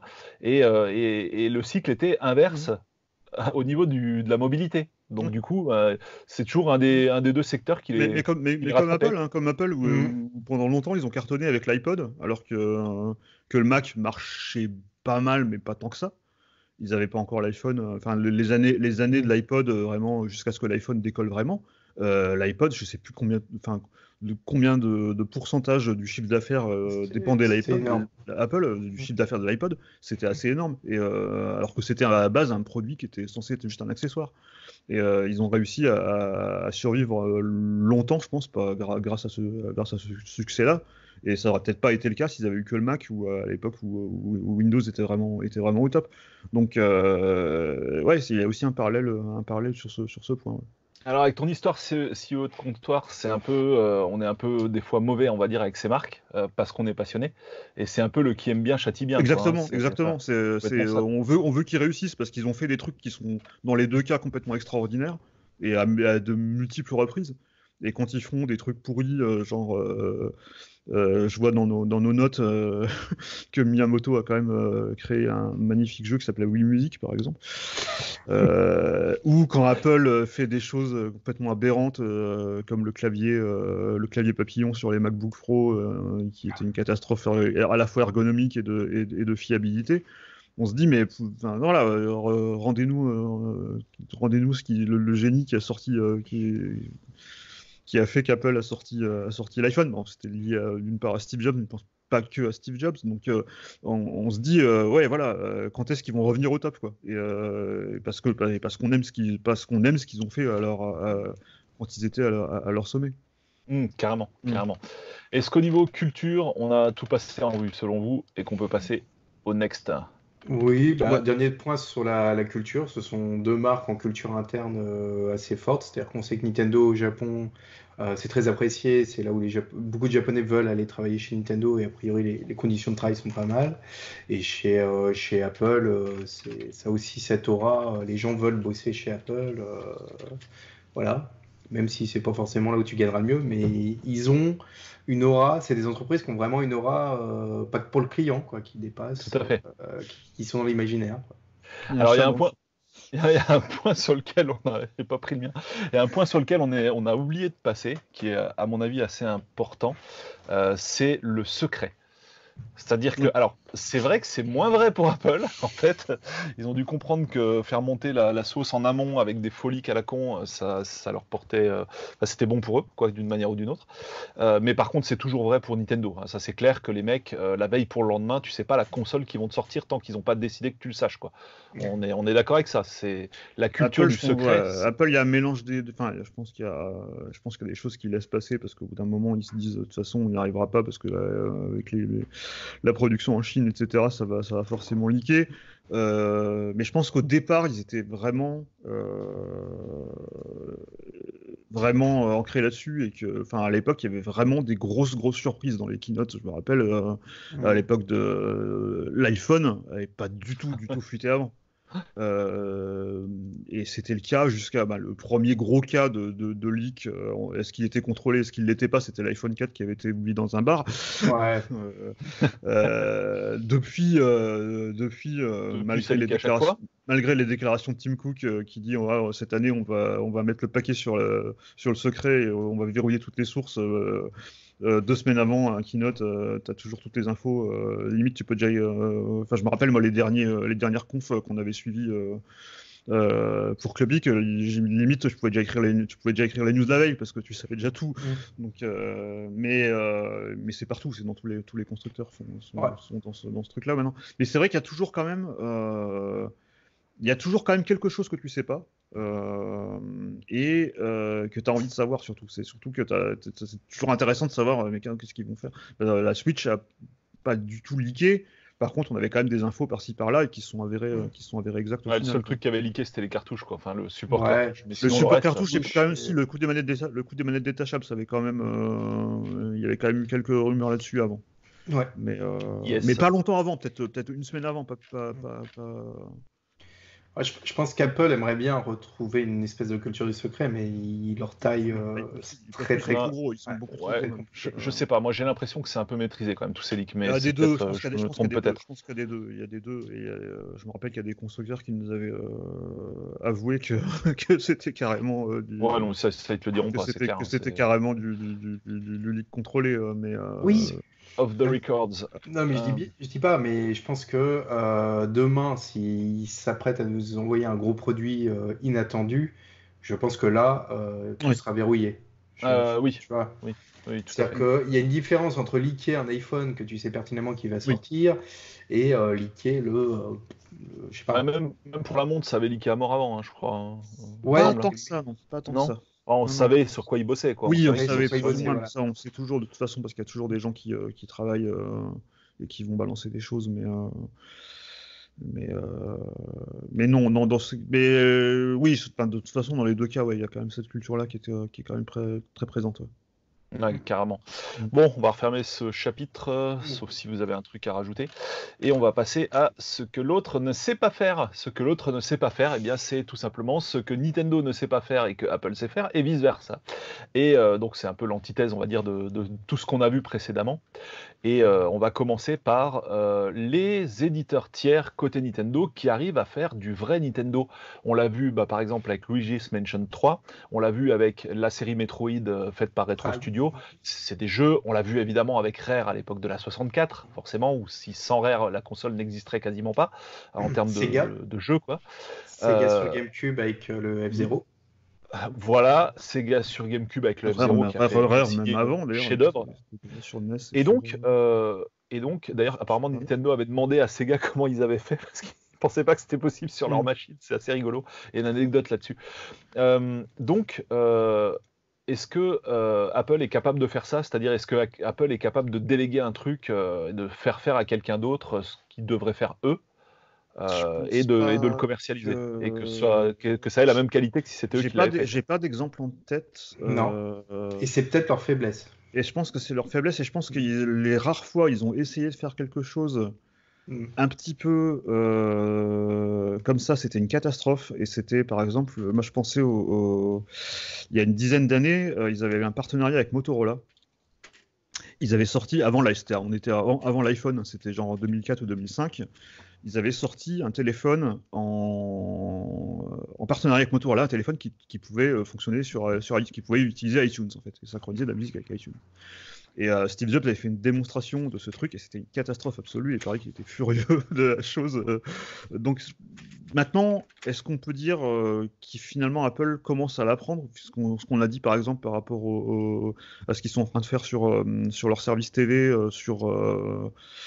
de les intégrer sur de plus en plus de téléviseurs Samsung ou Sony ou LG, ou ce qu'ils font avec Amazon sur Apple Music. Donc, ça se rapproche un petit peu de ça, mais c'est pas tout à fait pareil non plus. Non, c'est pas pareil, clairement. Ça, c'est un truc. Mais après, je pense que c'est plus dû au marché des consoles qui est différent. Il n'y a pas vraiment de notion il n'y a pas vraiment de notion, je pense, dans le domaine du high-tech de studios externes auxquels on confie des choses. Après, il y a aussi les acquisitions côté Apple, les choses qu'ils ont, comme par exemple Siri, qui à la base était une acquisition, ou iTunes, pareil. iTunes, à la base, c'était un logiciel qu'ils avaient racheté.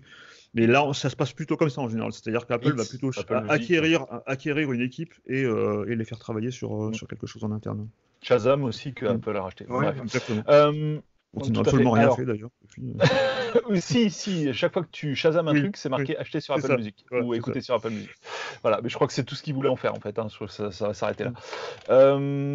Qu'est-ce que je veux dire Alors oui, il y a quand même un bémol sur la réussite de Nintendo de ce côté-là. Ça, t'en avais très bien parlé, Julien, un peu hors caméra avant l'émission. C'est que oui, Nintendo arrive à le faire, mais il y a un petit mec de chez Nintendo chez eux, quoi, très certainement, qui fouette, quoi. On est d'accord. Ouais, on sait que Retro Studio, pour ce qui a été du développement de Metroid Prime, à la base, ils avaient demandé de développer différents jeux. Les mecs étaient sur 3 jeux. Bon, ils avaient un patron totalement sidérant à l'époque, chez Retro Studio, un mec totalement timbré. Nintendo a mis le nez dedans et s'est dit non, là c'est juste pas possible. Et donc ils ont tout repris et puis c'est vraiment Miyamoto a tout chapeauté. Il était sur place quasiment. Donc on délègue, mais bon, en fait. On délègue ce qu'on sait pas faire. Ouais. C'est ça c'est là où ils sont forts. C'est-à-dire que vous avez comme tu as Star Fox où vraiment Nintendo est complètement derrière, mais vous avez le savoir-faire technologique que nous on n'a pas. Donc voilà. Donc vous allez faire, mais vous allez jeter un coup d'œil quand même. Voilà, plus qu'un coup d'œil. Metroid Prime 4. Typiquement, qui a été totalement abandonné. C'est-à-dire que ça convient pas à Nintendo, la marque ne se pose pas de questions. Ils refont de la page blanche, quoi. C'est un truc de fou. C'est fou. Les mecs sont prêts à perdre 3 ans de travail comme ça d'un trait de crayon, quoi. C'est barjot. Idem pour le Luigi's Mansion 3, au-dessus on a quand même un producteur qui est d'ailleurs si je dis pas de bêtises, c'est le producteur qui avait travaillé à l'époque sur NES sur le jeu qui était devenu Super Mario Bros 2, Doki Doki Panic. Ouais. Et c'est lui qui chapeaute ce genre de projet, et c'est un spécialiste il a chapeauté beaucoup de projets entre Nintendo, entre les USA et le Japon. Et c'est notamment lui qui avait aussi produit, je crois, le Punch-Out qui était sorti sur Wii. Enfin, il a eu plein de projets comme ça qui étaient plutôt pour le marché américain, mais justement, apparemment, c'est un spécialiste justement des équipes occidentales et qui chapeaute ce genre de produit pour Nintendo. Donc il y a quand même, ils ont toujours eu quand même la double culture, donc parce que Nintendo Amérique assez tôt ont eu quand même une sacrée autonomie aussi. Mais effectivement, c'est pas quelque chose qu'on retrouve forcément chez Apple. Et du coup, l'autre chose que l'autre ne sait pas faire, les matériaux premium, du côté d'Apple, on va trouver quand même des matériaux premium au niveau des appareils, alors que du côté de Nintendo, on reste quand même dans le tout plastique. Alors, avec un peu de ferraille quand même avec la Switch, quoi, mais bon, c'est pas la même quand même. C'est pas du Gorilla Glass, quoi, sur la Switch. Ça fait mal. Cette béquille là, ça me fend le cœur à chaque fois. Comment ils ont pu faire ça? Mais alors, je mettrais un bémol quand même, c'est que d'un côté, effectivement, ils ont toujours fait ce choix plutôt de matériaux plastiques. Par contre, on va hormis la Switch, parce que la Switch, j'ai l'impression qu'elle va tomber en ruine à chaque fois que tu la prends en main. Mais ce qui m'a toujours frappé chez Nintendo, c'est la solidité de leurs produits, quoi, et la tenue de leur design qui. Enfin, voilà, j'ai une Game Boy de 89, elle est toujours nickel, quoi. Une Game Boy, je sais pas si tu te souviens de cette vidéo où ils faisaient tomber une GameCube. Ouais, je me souviens je sais plus combien d'étages, et qu'elle marchait encore, quoi. Ils ont dû la faire tomber 4 ou 5 fois, c'est un truc de fou, Nintendo, quoi. Ils ont cette culture qui vient du jouet, parce qu'à la base, Nintendo, c'est aussi un fabricant de jouets, donc ils ont, entre autres, ils ont quand même beaucoup d'expérience dans ce domaine-là. Et alors que Apple a plutôt le côté bijou et c'est l'excès inverse en fait. C'est l'excès inverse, c'est-à-dire que certains produits Apple, t'as presque peur de les prendre en main, de les rayer, tu vois. Moi, je me souviens de cet iPod d'ailleurs. Cet iPod, je me rappelle que j'ai fait une rayure dessus en passant un chiffon dessus. Donc, Bon, après, il y a eu le Gorilla Glass quoi, sur l'iPhone, Voilà. donc ça a quand même évolué. Quoi. Voilà, ils ont toujours eu ce côté un petit peu. Ouais, ce côté un peu bijou, et qu'on a peur de. Parce que tout est tellement. Parce que le design de Johnny Ive, c'est toujours tellement immaculé, parfait, etc. Et on a peur qu'ils s'usent et qu'ils se marquent, alors que Nintendo, ça a été fait pour. Ben voilà, ils ont le côté. Voilà, on fait des consoles qui sont faites pour. Notamment pour les enfants, et ils jouent là-dessus aussi. Mais en même temps, il y a des similarités aussi. C'est-à-dire qu'il y a quand même comme on le disait tout à l'heure avec sur les MacBook et sur la Wii, il y avait clairement clairement une inspiration ils voulaient faire du Apple clairement au niveau du design, c'est clair. Mais en tout cas, oui, Nintendo a toujours plutôt parce qu'ils veulent tirer les prix par le bas aussi, tendance à utiliser des matériaux plutôt cheap et des technologies genre la Wii U en 2012 qui sort encore avec un écran résistif. Voilà, c'est pas tout à fait la même chose. Ils étaient rentabilisés ceux-là depuis. Apple n'a pas toujours eu cette culture premium. Non plus. Hein. Il y a eu un passage où ils ont fait justement beaucoup de plastique, beaucoup de blanc. C'était pour servir du design, hein, mais je veux dire, ils ont eu tout un passage beaucoup moins noble en termes de matériaux. Plastique en tout cas. Ouais, beaucoup plus plastique.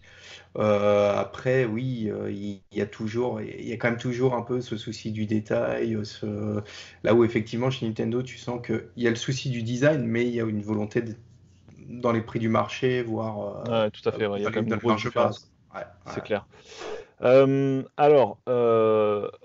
Alors, toujours dans cette série de ce que l'autre ne sait pas faire, ce qu'on avait noté, c'est ce point qui me semble assez capital quand même aussi, c'est Apple qui, ils aimeraient bien être bons en jeu comme Nintendo, quoi, mais il n'y a pas à dire, hein, ils n'ont pas la culture gaming, quoi, mais pas du tout, quoi. Ils ont essayé plein de reprises, ils ont essayé de faire une console, ils ont essayé de présenter des jeux vidéo. C'était quoi les jeux vidéo Electronic Arts là pendant une conférence? C'était sur le Mac? C'était quoi ce truc? Oui, il y en a eu plein. Il y a eu plein de tentatives sur l'Apple de TV, TV, console, voilà. Encore maintenant avec leur service, non, il y a l'abonnement. Ah bah oui, voilà. Qui est pas mal, qui avait des assez bons jeux dessus, hein. Enfin, qui sont pas tous. Il y a beaucoup, tout ce que j'ai testé, il y a eu quand même beaucoup aussi de trucs assez moyens. Mais ils ont pas en fait, pour eux, le jeu c'est juste un truc. C'est comme une appli, c'est pareil, quoi. Ils n'ont pas la culture en fait, et du coup, ils se disent ça se vend, voilà, et ils pensent pas culture. Par exemple, typiquement, une grosse erreur qu'ils ont fait avec l'Apple TV, et qui aurait peut-être pour la peine aidé à développer le nombre de jeux dessus, ça serait de fournir une manette avec, mais non, du coup ils mettent leur télécommande, c'est l'iPad quoi, ou c'est l'iPhone, ou leur télécommande, c'est n'importe quoi. Alors maintenant, ils ont quand même réagi quand même, parce que maintenant depuis iOS 13 et tvOS 13, on peut quand même utiliser une manette Xbox One ou PS4. Donc ils font des progrès là-dessus, mais ils ont pas cette culture, et je pense pas qu'ils ont envie de l'avoir non plus. C'est-à-dire qu'ils vont pas aller débaucher des personnalités comme a pu le faire Google avec Jade Raymond ou ils ont pas ce côté-là. Moi, je pense qu'à un moment, à plusieurs moments de leur histoire, ils ont voulu l'avoir. Ouais. Et on se souvient par exemple de la pub de l'iPod qui était vendue comme une console de jeu. C'était l'iPod, c'était même pas à la limite un lecteur musical, hein, c'était un truc avec lequel tu vas pouvoir faire tes derniers jeux vidéo, quoi. Mais pour eux, ils sont bons en plus, c'est ça le truc. Pour eux, en fait, à un moment, ils se présentaient carrément comme la première console portable avec l'iPod Touch. Parce que effectivement, sur les chiffres, effectivement, les ventes d'un Angry Birds, c'était énorme. Mais ça restait des jeux complètement anecdotiques par rapport à. Ils ont jamais vraiment réussi à avoir une culture de vrais jeux. Maintenant, peut-être un peu avec Apple Arcade, parce qu'on trouve des trucs de Devolver, on trouve des choses comme Sayonara Wild Hearts, ou des choses qui sont aussi sur Switch. Donc c'est un peu plus. On commence à avoir un peu plus de vrais jeux indés, on va dire, sur iOS, mais ça reste quand même pas leur priorité, quoi. Honnêtement, tu les feras sur Switch. Exactement, tout à fait. Voilà. Tu les feras pas, non mais. Bon, puis on se souvient de la pipine aussi, hein, quand même. Ils ont sorti leur console de jeu, hein, faut pas l'oublier. Hein. Apple a eu sa console, mais voilà. On avait vu une récemment. D'ailleurs, un peu merdé. J'en avais vu une récemment en vrai, parce que j'en avais jamais vu de ma vie. Faut savoir être au game. Oui, il y avait une espèce de FPS qui était complètement pourri. Et puis les manettes, c'est. Enfin bon, bref, cata totale. Et du coup, puisqu'on parlait de l'iPod Touch, ça va nous permettre de faire la transition, ou même de l'iPhone, la transition avec un truc que pour le coup, Nintendo ne sait pas faire et Nintendo peut-être aimerait faire, alors que Apple, lui, sait très bien le faire. C'est, et ben pourquoi pas, un téléphone portable qui ferait console de jeu. Et on se souvient d'un brevet qui a été déposé en ce sens par Nintendo il y a de nombreuses années, mais qui n'a toujours pas été exploité, qui peut-être le sera un jour, mais en attendant, aujourd'hui, il n'existe pas et il n'a jamais existé dans l'histoire de téléphone portable Nintendo, Non. qui est évidemment une fonction gaming. Mais ouais, et puis sur le mobile, ils se cherchent aussi sur les jeux mobiles, ils savent pas trop s'ils veulent faire du freemium, du payant. Alors, Voilà. ils se cherchent, mais ils ont fait l'une des plus grosses réussites en termes Oui. de vente sur Exactement. mobile récemment avec leur Pokémon. Donc voilà. Après, je pense que ce qui est très particulier, il ne faut jamais perdre de vue, Nintendo est une marque japonaise. L'impact du jeu MOBA au Japon n'a rien à voir avec Ouais. la nôtre. Ouais. Et je pense honnêtement que cette réflexion-là serait plus peut-être tournée pour le marché japonais. C'est-à-dire qu'il y aurait un téléphone Nintendo demain, je suis pas sûr qu'il sortirait forcément des frontières. Tu vois. Un téléphone Game Boy, ce serait énorme. Enfin, on essaye tous plus ou moins avec les manettes Bluetooth de Weebitdo, avec, enfin, parce qu'il y a quand même des bons émulateurs sur mobile. Ah, mais c'est pas alors, pareil. est-ce que tu es prêt à abandonner ton super Android Xiaomi ou ton super iPhone pour un téléphone Nintendo? Je veux dire, tu t'improvises pas comme ça constructeur de téléphone du jour au lendemain, quoi. Ça va être très compliqué. Et puis maintenant, Non. ils ont fait aussi. Mais ils pourraient très bien racheter Weebitdo et faire des manettes pour téléphone mobile. Du coup, qui s'adapteraient sur n'importe quel téléphone mobile et qui permettraient de jouer à des jeux sur leur appli à eux ou des choses comme ça. Je pense plus que ce soit leur priorité maintenant qu'ils ont la Switch qui a un tel carton. Je pense plus que ce soit leur priorité de faire des vrais jeux mobiles en fait. Puis on en revient à la maîtrise hard qui est importante pour eux. Et du coup, si ils n'ont pas le téléphone, ça va pas. Oui. Et en plus, ils ont vraiment réglé la problématique finalement du téléphone portable là en sortant la Switch Lite. Elle tient dans la poche et voilà. Je veux dire, aujourd'hui, ton téléphone, il est aussi gros qu'une console. Tu l'as plus forcément dans la poche, tu l'as peut-être maintenant au fond du sac, tu vois. Enfin, je sais pas. Mais ce que je veux dire, c'est que la Switch Lite, elle tient autant dans la poche que ton téléphone. Donc, si vraiment t'es gamer, maintenant tu prends une Switch Lite et basta. Et basta, quoi. Ouais, c'est clair. Alors, je crois qu'on a fait le tour en fait des points de ce que l'autre ne sait pas faire. Donc encore une fois, c'est toujours pareil. Si vous avez des idées, les commentaires sont là pour ça. On n'a pas forcément, on ne peut pas tout trouver en fait à 3, c'est pas possible en fait à 3 ou à 4 puisque Damien a participé donc à la réalisation du conducteur. Donc il y a certainement des trucs auxquels on n'a pas pensé. N'hésitez pas justement à en parler dans les commentaires.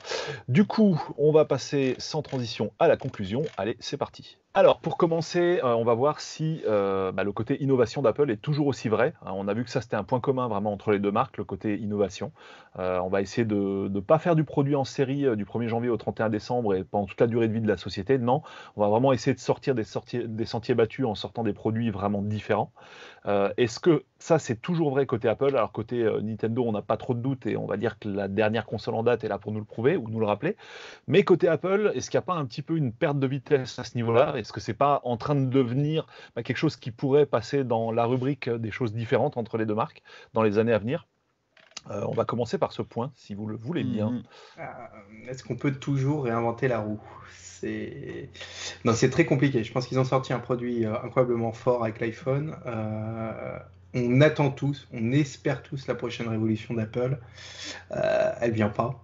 Est-ce que ce sera un produit ou du service? On ne sait pas, mais je pense que c'est vraiment tout le souci. C'est-à-dire qu'on se fait chier chaque année au Keynote et en même temps, on est tous devant parce qu'on rêve. On rêve du produit qu'on n'attendait pas et qui va foutre une claque, quoi. Mais non, on fait notre CEO de comptoir. Ah ouais, mais non, mais ils ont perdu de la mojo. C'est vrai. On va pas se mentir, Apple a perdu sa mojo quand même un peu.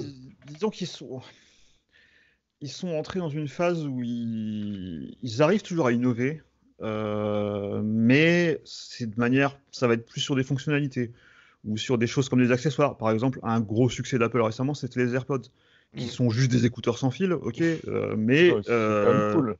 mais qui marchent super bien, qui sont super simples à utiliser, à appairer, etc. Et du coup, ça a été un gros succès. Maintenant, des AirPods, t'en vois partout, dans la rue, dans le métro. Après, il y a peut-être des copies chinoises dans le tas, mais en tout cas, c'est devenu vraiment un phénomène. Et là-dessus, ils ont été très très bons.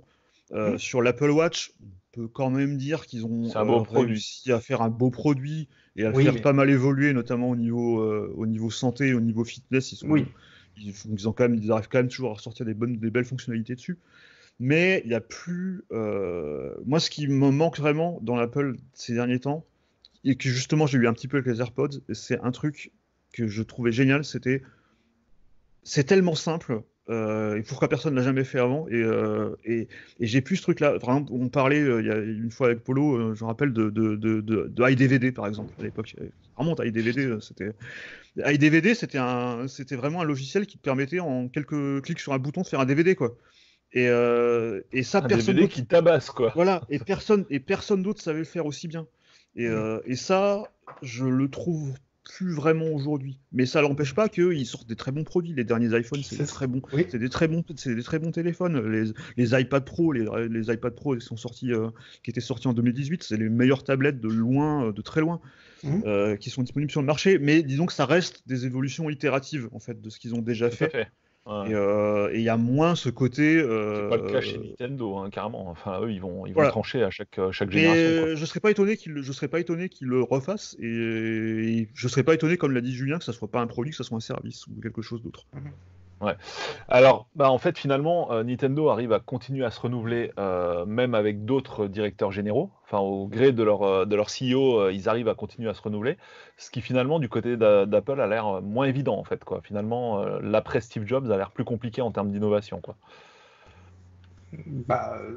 Oui, mais Steve Jobs était vraiment une personnalité, là où, malgré tout, chez Nintendo, il y a quand même une culture d'entreprise. Et les nouveaux DG doivent...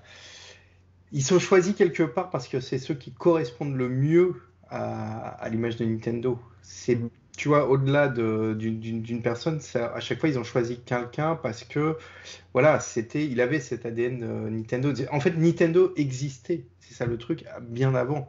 C'est une histoire avec les cartes, alors qu'Apple, c'est Steve Jobs. Et le problème, c'est que pour le moment, on n'a pas suffisamment de recul. Tout à fait. Donc, oui, Nintendo est une marque beaucoup plus vieille quand même, hein, un autre point de différence qu'on n'a pas mis dans les différences, quoi. Mais disons que Nintendo, il y a presque deux Nintendo en fait. Il y a le Nintendo d'avant Donkey Kong, on va dire, et celui d'après. Et donc voilà, c'est presque deux entreprises presque, je dirais. Mais je pense que après il y a le risque avec Nintendo, comme tous les autres, de ce que Steve Jobs disait, quand il parlait du moment où les commerciaux prennent le pas sur les créatifs, et que ce sont les commerciaux qui prennent les décisions, et ce qui s'est passé notamment par exemple avec non, c'est pas les commerciaux, c'est les gars des opérations en fait, sa citation, ce qui est assez marrant d'ailleurs, puisque le PDG d'Apple était était le COO d'Apple avant, mais il y a toujours ce danger. Par exemple, on parlait d'Iwata. Iwata avait un profil quand même qui était assez unique. C'est-à-dire que c'est quand même quelqu'un qui avait démarré comme programmeur, et qui était un génie de la programmation, qui avait notamment qui avait été embauché notamment par Nintendo parce que c'était un des seuls qui savait programmer la puce de la NES à l'époque aussi bien, et qui avait fait des trucs comme je crois qu'il avait fait le golf notamment sur NES, et quelques autres jeux auxquels il avait participé. Il travaillait chez HAL Laboratory à l'époque d'ailleurs, je crois. Il était même pas chez Nintendo au début, il me semble. Non. Et voilà, mais c'était une personnalité qui était Kirby, etc. Et c'était vraiment une personnalité qui venait du terrain. Et il y a ce risque quand ils ont annoncé le nouveau PDG, qui est plutôt quelqu'un de business, plus que ce profil-là. Voilà. Mais finalement, on se rend compte que ça a l'air plutôt de bien se passer, quoi. Parce que finalement, l'ère Iwata, elle est quand même bien terminée maintenant, et ça va toujours bien. Hein. Oui, mais parce qu'il y a honnêtement, Nintendo est représenté aujourd'hui. Le PDG en sous-main, C'est c'est Mario, c'est Miyamoto, clairement. Après, ça durera pas, parce qu'il y a du monde. Enfin, je veux dire, on sait qu'il y a du monde derrière, on sait qu'il y aura du monde pour prendre la relève. On sait notamment que le papa de Smash Bros est quand même quelqu'un qui a clairement de l'avenir dans la boîte. Mais tu vois, on sent à chaque fois qu'ils vont prendre des gens quand même de il y a toujours quand même quelqu'un derrière qui est du sérail. Voilà. Et ce qui manque peut-être chez Apple actuellement, d'ailleurs. Sûrement. Et ils ne se sont pas justement là où, tu vois, on aurait pu penser avec Régis Fils-Aimé qu'il allait y avoir cette américanisation de Nintendo, avec cette crainte du coup du commercial prenant le pas. Et ça n'a pas eu lieu finalement. Les Américains sont venus pour vendre, mais n'ont pas réussi à vraiment bouffer Nintendo, quoi. Ils ont pas osé. Clairement, ouais. Alors, est-ce qu'un partenariat entre les deux marques, ça donnerait de la bombe ? Non. Du coup, non. Je pense pas. Je pense que ça serait complémentaire ou du coup trop similaire. C'est un fantasme qu'on voit ressurgir régulièrement. Et je pense que malgré tout, c'est peut-être ça la différence. Je pense qu'il y a malgré tout il y a des différences culturelles qui font que ça. Je vois pas comment ça pourrait marcher en fait. Quand tu mets deux beaux gosses ensemble, ça se bat trop la salle de bain. Tu vois, non, mais honnêtement, ça marche pas. Et puis, il faut garder les deux. En même temps, en plus, on veut garder les deux, tu vois. Donc, je vois pas l'intérêt. Et donc, finalement, en conclusion, est-ce que le titre de la vidéo, est-ce qu'il se vérifie selon vous, en fait ? Est-ce que, finalement, Nintendo, c'est vraiment... c'est le Apple, en quelque sorte, du jeu vidéo, selon vous ? Quand même, hein. Bah oui, par rapport aux autres, oui, forcément. Quand on voit le fonctionnement des deux autres gros du jeu vidéo aujourd'hui, que sont Microsoft et Sony, c'est clairement Nintendo qui est le plus proche d'Apple, à la fois sur ses valeurs et sur sa façon de fonctionner, et sur ce qu'il produit aussi, sur les produits qui sortent les deux. Ouais, c'est quasi des personnalités, en fait. C'est même pas des entreprises. T'as l'impression que c'est des personnalités propres, quoi. Et non, oui, il y a une vraie similitude entre les deux. Il y a une vraie similitude. Alors lequel copie l'autre ? C'est pas une copie. Je pense que c'est pas une copie, quoi. C'est chacun qui. C'est ça. Mais du coup, il y a. Après, ils se copient de temps en temps. Attention. Pour des raisons différentes, ils marchent un peu dans les mêmes traces, quoi. Voilà, c'est ça. Mais c'est sûr que quand tu montes la Wii, la question se pose pas. Je veux dire, ce jour-là, ils ont copié Apple. C'est clair. Tu vois, ça, c'est clair et net. Là, il n'y a pas photo. Bon, ce sera le mot de la fin. Stuff, tu vois quelque chose à rajouter ? Non, je pense qu'on a bien fait le tour de la question. Ouais. Bon, on va se quitter. On se donne rendez-vous pour un autre podcast qui passera en revue un autre sujet, un peu comme celui-ci, un sujet froid, mais qui est quand même très intéressant, en fait, notamment la culture de ces deux entreprises. Comme d'habitude, les commentaires sont là en bas de la vidéo. N'oubliez pas de les utiliser, d'en user et d'en abuser, même pour faire part soit de vos retours sur l'émission dans son ensemble, soit des interventions qui ont été faites tout au long de l'émission, et même pour profiter également de ces commentaires pour ajouter des idées par rapport à ce qui a été dit, parce que j'imagine que tout n'a pas été passé en revue, et même pour contredire ce qui a été dit aussi, puisque tout n'est pas forcément vrai dans ce qui a été dit. Donc si vous avez des contre-hypothèses ou des contre-expertises sur certains des points qui ont été abordés, n'hésitez pas, pareil, c'est là pour ça. Ouais, je mets même le pouce vers le bas pour la critique. Mais les commentaires sont là, et il faut utiliser ça. C'est toujours sympa d'avoir un petit retour, et ça peut être utile aussi pour d'autres émissions qu'on fera. Ça nous servira de base. Et d'ailleurs, commentaires aussi que vous pouvez utiliser pour proposer, pourquoi pas, des sujets de podcast que nous ferons un plaisir de décortiquer tous ensemble. Allez, salut à tous, salut les gars, salut Stuff, salut Julien. Ciao.